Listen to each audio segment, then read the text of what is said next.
अस्सलाम वालेकुम। आज की वीडियो में हम करेंगे एक्सरसाइज 6B है जो mathematics book 3D3 7th edition जो न्यू एडिशन आया है, उसी एक्सरसाइज है ये। और इसका हम करेंगे जी क्वेश्चन नंबर जो है इसका 7 करेंगे आज की वीडियो में। इससे जो पिछले क्वेश्चन से पहले करवा चुकी हूँ उसका लिंक मैं डिस्क्रिप्शन में दे दूँगी, आप वहाँ से देख लीजिएगा। और अगर अभी तक आपने मेरा चैनल सब्सक्राइब नहीं किया तो उसको सब्सक्राइब कर दीजिए और बेल आइकन को लाजमी प्रेस कर दीजिएगा ताकि आपको न्यू आने वाली वीडियोज़ के बारे में पता चल सके। और जो मेरे सेकंड चैनल है जिसके बीच में मेरी कुकिंग की, क्राफ्ट्स की और जो मेरी लाइव वीडियोस हैं वो मेरे सेकंड चैनल पे हैं, उसका लिंक डिस्क्रिप्शन में है, उसको भी सब्सक्राइब कर दीजिएगा। और जो मेरी बहन का चैनल है उसका लिंक भी डिस्क्रिप्शन में है, उसको भी सब्सक्राइब कर दीजिएगा। तो स्टार्ट करते हैं। क्वेश्चन नंबर 7 जो है वो हमारे पास है कि द डायग्राम शोज, ये डायग्राम ये मैंने यहाँ पे बना ली थी। The diagram shows a triangle A B C with vertices A की वर्टिसेस जो है ए जो है हमारे पास, उसके जो हमारे पास कोऑर्डिनेट्स हैं एक्स और वाई वो क्या है -1 और 1, बी का क्या है -1 -2 और सी का 3 -1। Find the length of A B C and A C, इन सब की हमने क्या करनी है, लेंथ फाइंड आउट करनी है। सेकंड हमने area of triangle A B C find out करना है। थर्ड हमने क्या फाइंड आउट करना है, the coordinates of point E are हमारे पास क्या है 3K है, and the area of triangle B C is 14 unit square. Find the possible value of K की वैल्यू को हमने फाइंड आउट करना। तो सबसे पहले इसका फर्स्ट पार्ट करते हैं जो कि हमारे पास है find the length of A B C and A C. तो सबसे पहले वो स्टार्ट करते हैं। तो इसको हम करते हैं थोड़ा सा साइड पे और यहाँ पे हम स्टार्ट कर लेते हैं अपना जो क्वेश्चन नंबर 7 है उसका ए पार्ट। तो मैं नेक्स्ट शीट ले लेती हूँ और उस पर हम लोग स्टार्ट करते हैं इसका ए पार्ट। फर्स्ट पार्ट जो है तो मैं यहाँ पे लिख देती हूँ सोल्यूशन फर्स्ट पार्ट। ठीक है जी, तो लिखा हुआ है find the length A B C and A C. ठीक है जी, लेंथ फाइंड आउट करनी है। तो सबसे पहले ए बी तो यहाँ पे गिवन है, वो मैं आपको यहाँ से दिखा देती हूँ। ये देखें ए बी जो है वो हमारे पास गिवन है। यहाँ पे हमारे पास जो 1 बॉक्स है इक्वल टू 1 यूनिट है, क्योंकि देखें आप हर बॉक्स ही, एक बॉक्स है उसके बाद 1 लिखा, फिर एक बॉक्स के बाद 2, यानी एक बॉक्स के बाद 3 लिखा हुआ है, यानी कि 1 box is equals to 1 unit है हमारे पास। और यहाँ पे अगर आप देख लें तो हमारे पास क्या है, ए और बी के बीच में अगर हम काउंट करें तो कितने बॉक्सेस हैं, 1 2 3। ठीक है, कितने बॉक्सेस हैं, 3 बॉक्सेस हैं। इसका मतलब क्या है, 3 अगर बॉक्सेस हैं तो ए भी हमारे पास किसके इक्वल होगा, 3 यूनिट्स के इक्वल होगा। यहाँ पे तो हमने काउंट कर लिया कि ये ऐसे बिल्कुल वर्टिकली था, तो स्ट्रेट लाइन थी, तो हमने काउंट कर लिया कि ये 3 बॉक्सेस हैं, यानी कि A B is equals to 3 units हो गया। लेकिन बी सी और ए सी यहाँ पे हमारे पास क्या है, ये स्लोप है, यानी कि स्ट्रेट लाइन नहीं है। इस वजह से यहाँ पे हमें डिस्टेंस फार्मूला लगा के इन दोनों का जो है ना वो फाइंड आउट करनी पड़ेगी इनकी लेंथ। तो स्टार्ट करते हैं। सबसे पहले तो मैं ए बी को लिख देती हूँ जैसे कि मैंने आपको समझाया भी है यहाँ से कि ए बी किसके इक्वल है हमारे पास, 3 यूनिट्स के। तो उसको तो डायरेक्ट लिख देते हैं कि A B is equals to 3 units. उसके बाद बी सी जो है उसको हम इस तरह फाइंड आउट कर लेंगे, डिस्टेंस फार्मूला को लगा के x2 minus x1 whole square plus y2 minus y1 whole square.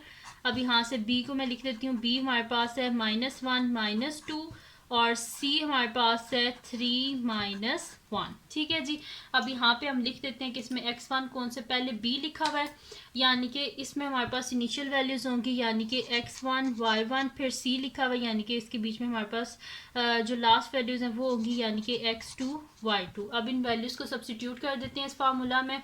तो मैं यहाँ पे लिख देती हूँ कि ये मेरे पास आ जाएगा यहाँ पे, इसको ऐसे कर लेते हैं हम, मैं लिख लेती हूँ यहाँ पे। तो ये मेरे पास आ जाएगा B C is equals to square root of x2 क्या है हमारे पास 3 है, माइनस x1 क्या है हमारे पास -1 होल स्क्वायर, प्लस y2 क्या है हमारे पास, y2 हमारे पास है -1 -2। ठीक है जी, और इसका लिख देते हैं हम होल स्क्वायर। ये हो गया मेरे पास, इसको कर देते हैं हम साइड पे। अच्छा, अब देख लेते हैं इसको आगे हमने कैसे सॉल्व करना है। अब आगे ये मेरे पास आ जाएगा square root of minus minus plus 3 + 1 का whole square plus -1 minus minus +2 whole square तो ये मेरे पास आ जाएगा 3 + 1 4 होल स्क्वायर प्लस 2 - 1 1 का whole square is equals to 4 square क्या हो जाएगा 4 4 ज़ा 16 + 1 which is equals to square root of 17। तो स्क्वायर रूट ऑफ मेरे पास आ गया यहाँ पे 17। तो फाइंड आउट कर लेते हैं स्क्वायर रूट 17। तो square root of 17 is equals to हमारे पास आ जाएगा 4.123 है, तो मैं इसे लिखूंगी 3 डेसिमल प्लेसेस तक, यानी कि मैं इसे लिख दूंगी 4.1212 के बाद 3 है, तो जैसे ये 2 ही रहेगा। तो मैं यहाँ पे लिख देती हूँ 4.12 यूनिट्स, और मैंने इसे राउंड ऑफ किया है टू 3 सिग्निफिकेंट फिगर्स तक। ठीक है जी, यहाँ पे आ गया इसका BC का आंसर जो कि हमारे पास आया है 4.12 यूनिट्स। उसके बाद कर लेते हैं अब इसको आगे। तो नेक्स्ट जो है वो हमारे पास है इसमें BC को तो हमने फाइंड आउट कर लिया, अब हमने फाइंड आउट करना है AC को। तो AC इज इक्वल्स टू वैसे ही करेंगे बिल्कुल कि x2 - x1 whole square plus y2 - y1 whole square. तो ये मेरे पास आ जाएगा स्क्वायर रूट ऑफ, यहाँ पे देख लेते हैं A किसके इक्वल है। A हमारे पास क्वेश्चन में इक्वल है -1 और 1 के, तो मैं यहाँ पे लिख देती हूँ -1 और 1, और जो C है वो हमारे पास इक्वल है 3 - 1 के। ठीक है जी, तो यहाँ पे लिख लेते हैं। अब इसमें x2 क्या है हमारे पास और x1 क्या है। पहले A लिखा हुआ, इस वजह से इसकी वैल्यूज होंगी x1 y1 x2 y2। तो स्टार्ट कर लेते हैं इसको। तो यहाँ पे ये मेरे पास हो जाएगा x2 - x1 है, तो x2 क्या है मेरे पास 3 माइनस x1 क्या है मेरे पास -1 होल स्क्वायर, y2 - y1 है यानी कि -1 whole square is equals to square root of 3 - +1 whole square plus -1 - 1 -2 का whole square which is equals to square root of 3 + 1 4 whole square plus -2 का होल स्क्वायर। ये हो गया मेरे पास। अब नेक्स्ट शीट लेते हैं और उस पर इसको आगे कर लेते हैं। तो यहाँ पे मैं नेक्स्ट शीट ले लेती हूँ, फिर हम इसको आगे कर लेंगे। तो 4 का स्क्वायर क्या होता है हमारे पास, 4 का स्क्वायर होता है 16, तो मैं यहाँ पे लिख देती हूँ 16 प्लस 2 का स्क्वायर क्या होता है 4, और माइनस साइन चेंज हो जाएगा प्लस में, तो 16 + 4 which is equal to square root of 20। तो देख लेते हैं आप स्क्वायर रूट ऑफ 20 किसके इक्वल होता है। तो मैं यहाँ पे लिख देती हूँ square root of 20 is equals to हमारे पास आ रहा है जी 4.4721। तो इसको मैं 3 सिग्निफिकेंट फिगर्स तक लिखूंगी तो ये हो जाएगा 4.47। तो मैं यहाँ पे लिख देती हूँ कि AC is equals to 4.47 units. इसकी यूनिट गिवन नहीं है, इस वजह से मैं यहाँ पे सिर्फ यूनिट लिख रही हूँ क्योंकि लेंथ की हमेशा यूनिट होती है, और मैं इसे राउंड ऑफ किया टू 3 सिग्निफिकेंट फिगर्स तक। उसके बाद कर लेते हैं अब इसका नेक्स्ट पार्ट, सेकंड पार्ट। तो सेकंड पार्ट क्या है जी हमारे पास में, यहाँ से रीड कर लेते हैं क्वेश्चन में से। तो सेकंड पार्ट है कि find the area of triangle ABC।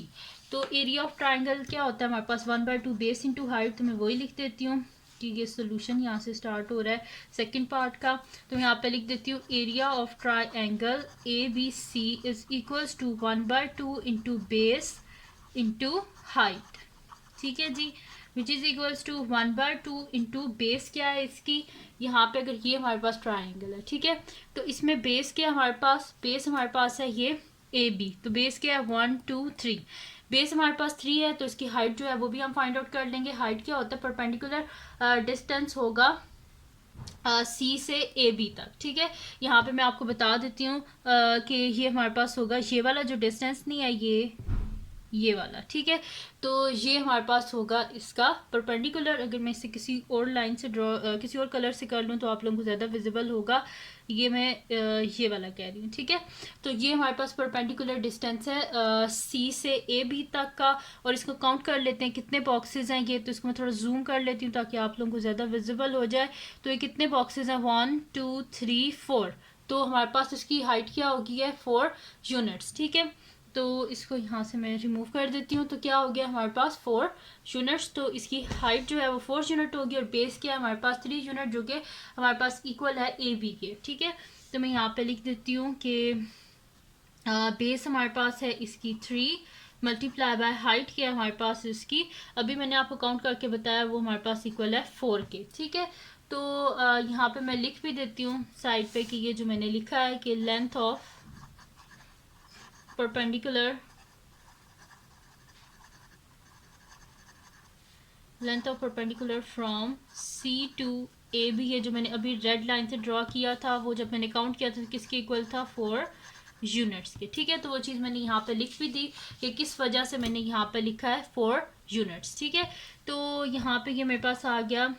इसकी कटिंग भी हो रही है यहाँ पे, 2 1 ज़ा 2, 2 2 ज़ा 4, पीछे क्या बच गया 3 multiply by 2 which is equals to 6, और यूनिट इंटू यूनिट क्या हो जाता है यूनिट्स स्क्वायर, यानी कि area of triangle A B C is equals to 6 unit square. तो यहाँ पे हो गया जी इसका सेकंड पार्ट भी। अब चलते हैं इसके नेक्स्ट पार्ट की तरफ जो कि हमारे पास इसका थर्ड पार्ट है, लास्ट पार्ट है, और वो हमारे पास है इसका के the coordinates of a point E are 3 के। एक पॉइंट ई है जिसके कोऑर्डिनेट्स क्या है, एक्स पे उसकी वैल्यू 3 और वाई पे उसकी वैल्यू के है, यानी कि अननोन है, इसको फाइंड आउट करना है।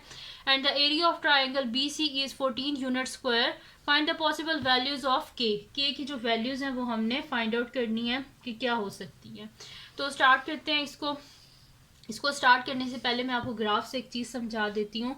वो कह रहे हैं कि ई एक पॉइंट है जिसके दो कोऑर्डिनेट्स होते हैं, किसी भी पॉइंट के दो कोऑर्डिनेट होते हैं, एक एक्स होता है और एक वाई होता है। एक्स गिवन है कि वो 3 है, वाई अननोन है, नहीं पता कि क्या है, पॉजिटिव है नेगेटिव है, क्या हो सकता है, लेकिन एक्स की वैल्यू हमें पता है कि वो हमारे पास क्या है +3। यानी कि जो पॉइंट ई है ना वो या तो इधर होगा, यहाँ पे कहीं पर होगा, ठीक है, इस जगह पे कहीं पर हो सकता है, ठीक है, या फिर हो सकता है वो पॉजिटिव हो, वो यहाँ पे भी कहीं हो सकता है।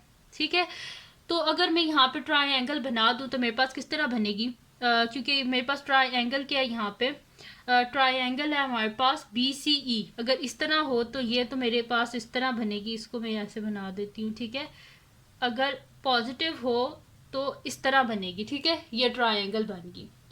अगर इस ट्राइंगल की मैं हाइट निकालूं तो इस ट्राइंगल की हाइट क्या होगी मेरे पास, यहाँ से देख ले हाइट किस तरह निकालते हैं हम, एक परपेंडिकुलर ड्रॉ कर लेते हैं स्ट्रेट, तो ये इसकी हाइट होगी ना, ये वाली इस ट्राइंगल की हाइट होगी। तो काउंट कर लेते हैं कितने बॉक्सेस हैं, 1 2 3 4। अगर मैं इस तरह बना रही हूँ, पॉजिटिव बना रही हूँ ट्राइंगल, मतलब कि जो उसका वाई कोऑर्डिनेट है अगर वो पॉजिटिव हम लें तो भी इसकी हाइट कितनी आ रही है हमारे पास, 4 यूनिट्स आ रही है। सॉरी। और अब अगर हम इसको नेगेटिव कर दें, इसको यहाँ से मैं रिमूव कर देती हूँ, और इसको अगर मैं नेगेटिव में ले जाऊँ, ठीक है, यानी कि मैं कहूँ कि अगर ये यहाँ पे ऐसे है, ठीक है, ऐसे करके, और फिर ये ऐसे है ट्राइंगल, फिर भी अगर हम इसकी हाइट फाइंड आउट करें तो ये परपेंडिकुलर एक ड्रॉ करना पड़ेगा ऐसे, और इसको काउंट कर लेते हैं कितने की बॉक्सेस को कवर कर रहा है, 1 2 3 4। तो बेशक पॉजिटिव साइड पे हो हमारे पास पॉइंट ई जो है, ई जो पॉइंट है बेशक ये पॉजिटिव साइड पे हो तो भी क्या है हमारे पास इसकी हाइट कितनी है, वो हमारे पास इसकी हाइट आ रही है 4 यूनिट्स, और बेशक नेगेटिव में भी 4 आ रही है, और जब पॉजिटिव बनाया था ऐसे करके तो भी क्या आ रहा था, 4 यूनिट्स आ रहा था। यानी कि हाइट जो है वो इसकी क्या है, 4 यूनिट है, ये जो ट्राइंगल है। और जो ई है इसको हम फाइंड आउट करेंगे, इसका एक कोऑर्डिनेट तो हमें पता है, एक्स कोऑर्डिनेट वो 3 है, और जो सेकंड कोऑर्डिनेट है वो हमने फाइंड आउट करना है। ठीक है जी, तो इसको अब यहाँ से रिमूव करते हैं। उम्मीद है आप लोगों को समझ आ गया होगा जो मैं कहना चाह रही हूँ कि ये जो पॉइंट है इसके बारे में। ठीक है, तो अब हम देख लेंगे कि क्या है ये पॉइंट हमारे पास। इसको रिमूव कर देते हैं, ये जो मैंने पॉइंट्स यहाँ पे ड्रॉ किए थे, फिर जो ओरिजिनल होगा वो मैं आपको बता दूँगी। चलें जी, ये हो गया पॉइंट। इसका जो स्टार्ट करते हैं थर्ड पार्ट में, तो मैं यहाँ पे लिख देती हूँ कि length of perpendicular from B to C E. जो मैंने आपको भी परपेंडिकुलर के बारे में बताया कि बेशक उसकी जो वाई की वैल्यू वो पॉजिटिव हो या नेगेटिव हो, उसका जो परपेंडिकुलर है उसका जो डिस्टेंस है वो किसके इक्वल है, 4 यूनिट्स के इक्वल। तो वही चीज़ मैं यहाँ पे लिख देती हूँ। सोल्यूशन अब थर्ड पार्ट है, तो सोल्यूशन थर्ड पार्ट, तो यहाँ पे लिख देते हैं लेंथ ऑफ the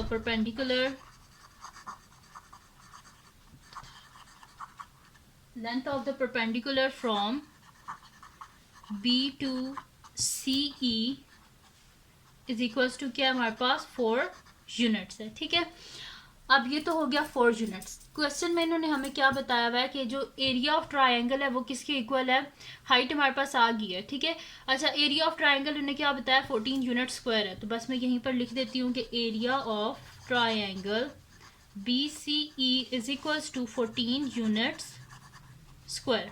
तो एरिया ऑफ ट्राइंगल क्या होता है, 1/2 इंटू बेस इंटू हाइट। ठीक है जी, ये होता है हमारे पास एरिया ऑफ ट्राइंगल, और ये किसके इक्वल है, 14 यूनिट्स स्क्वायर के इक्वल है।